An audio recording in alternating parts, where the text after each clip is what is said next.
the oasis killed everyone who held it.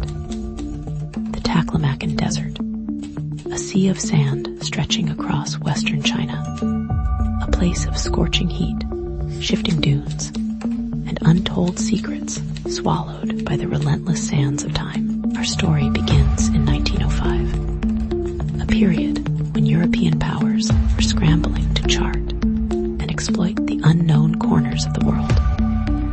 And when tales of lost cities and hidden oases still held a powerful allure, enter Sven Hedin, the renowned Swedish explorer, obsessed with finding the legendary oasis of Lopnur, a place whispered to hold the key to ancient trade routes and forgotten civilizations. But Hedin was not alone in his quest.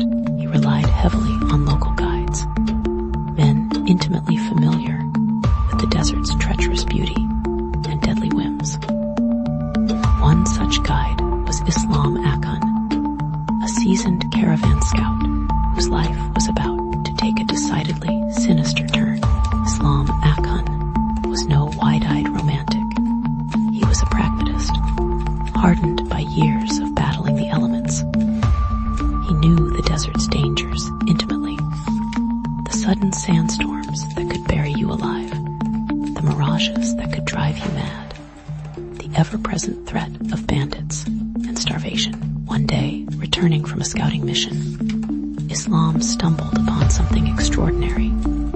An old, brittle piece of parchment, half buried in the sand. Upon closer inspection, it appeared to be a map, intricately drawn, depicting a route to what seemed undeniably like a hidden oasis. A lush, green paradise nestled deep within the Taklamakan's unforgiving heart.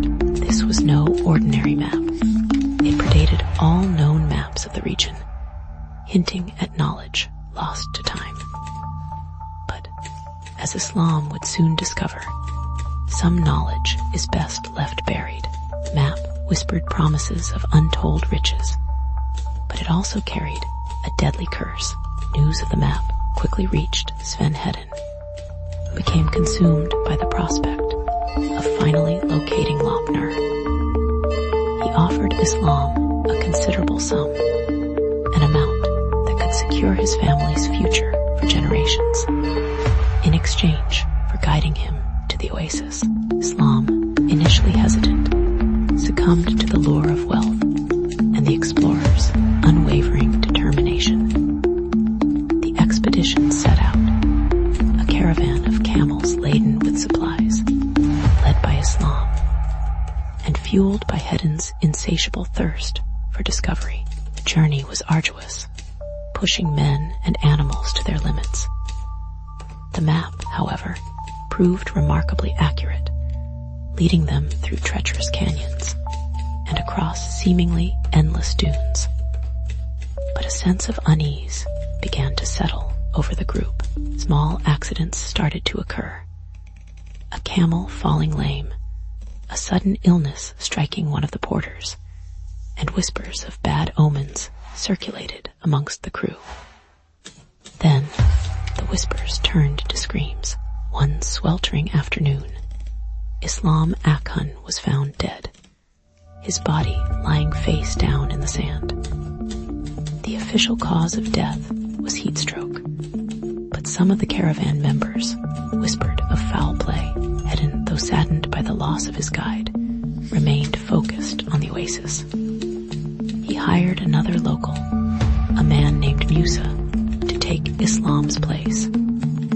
Musa, however, seemed hesitant, almost fearful of the map. He followed Islam's directions with a grim determination, as if fulfilling a death sentence. The oasis, when they finally reached it, was a sight to behold.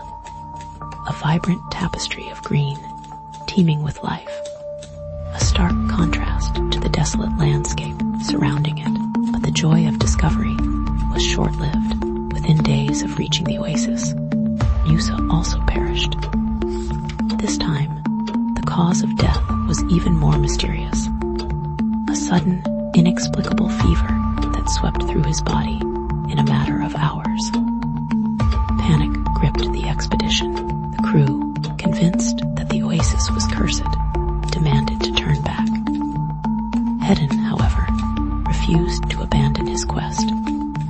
He hired a third guide, an old woman named Fatima, known for her knowledge of local folklore and her supposed ability to ward off evil spirits. Fatima, however, was not interested in wealth or fame.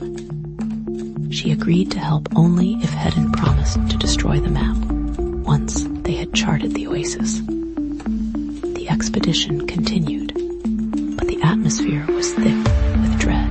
Fatima, chanting ancient incantations, led them deeper into the oasis, exploring its hidden corners and documenting its unique flora and fauna.